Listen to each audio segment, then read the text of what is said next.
एक प्रश्न आहे, हं, की असं म्हटलं जातं ना, हं. की एक युनिव्हर्सल माइंड आहे हां, ओके. वॉव! आणि आपलं प्रत्येकाचं जे माइंड आहे, इंडिव्हिज्युअल माइंड आहे. हां. हं. So that is just a part of it. त्यामुळे आपल्या याह! मनात आहे ते सगळं म्हणजे या युनिव्हर्सल माइंडमध्ये आहेच. हं.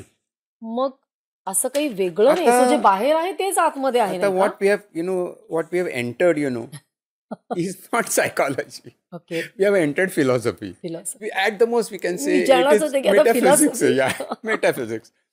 कारण काय आहे, की फिलॉसॉफी सगळ्यांचा बाप आहे.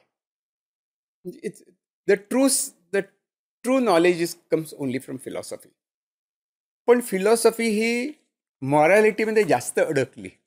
म्हणजे काय करावं, काय करू नये याच्याविषयी फिलॉसॉफीनी खूप भाष्य करायला सुरुवात केली. मॉरल्स, एथिक्स, त्यांना थिओलॉजी निर्माण झाली, धर्मशास्त्र निर्माण झालं आणि ते सगळं फिलॉसॉफीला आपण देऊन टाकलं, काइंड ऑफ. तसं नसून फिलॉसॉफी हा जगण्याचा विचार. आपण जगतो कसे, कशाला जगणं म्हणावं, कशाला मन म्हणावं, असे सगळे विचार सुरू झाले. आणि मला वाटतं की या बाबतीत भारतीय तत्त्वज्ञानाने खूप विचार केलेला आहे. खूपच विचार केलेला आहे. जसं यू सेड युनिव्हर्सल मन असतं का? तर आपल्याकडे जे सांख्य योग आहे, ती आपले जे 6 ज्ञानशाखा आहेत, त्यातलं सांख्य आहे. सांख्याने असं म्हटलं, की मन खूपच खाली आलं त्याच्यामध्ये. त्यांनी म्हटलं, की there is primordial matter and primordial energy.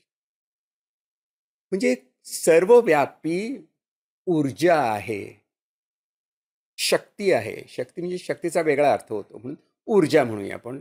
सर्वव्यापी एनर्जी, सर्वव्यापी शक्ती आहे, ऊर्जा आहे. ती आणि मॅटर हे एकत्र आले, की जीव निर्माण होतो. त्या ऊर्जेला स्वतःचा स्वभाव नाही. तिला स्वतःचं मॅटर नाही. ती ऊर्जा आहे आणि ती सर्वव्यापी आहे. पण मॅटर आहे, त्याला स्वभाव आहे किंवा त्याला गुण आहेत.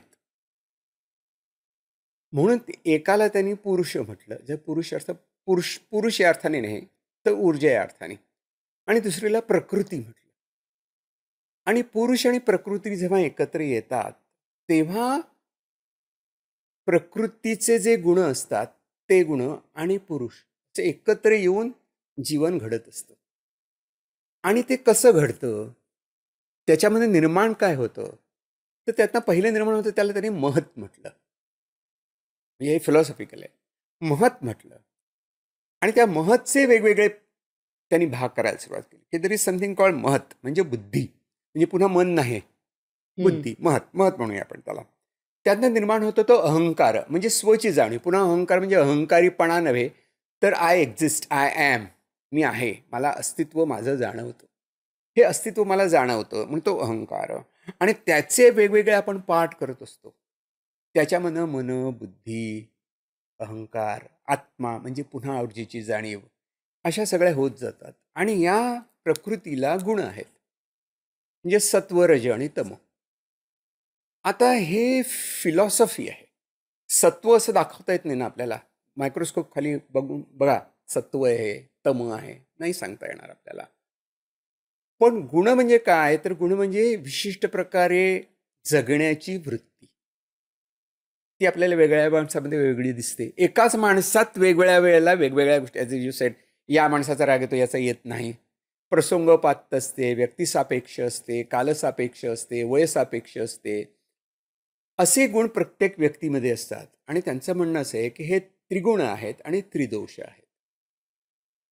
आणि याच्यामधनं व्यक्तिमत्व निर्माण होत असतात. हं. याच्यामधनं आपण म्हणूया, की चुकीचा शब्द फिलॉसॉफीमध्ये चुकीचा शब्द, की स्वभाव निर्माण होत असतो. म्हणजे हं. वेगळ्या माणसांचे स्वभाव निर्माण होत असतात. कारण अ, ह्या गुणांचं प्रमाण परमनंट नसतं. ते डायनॅमिक असतं.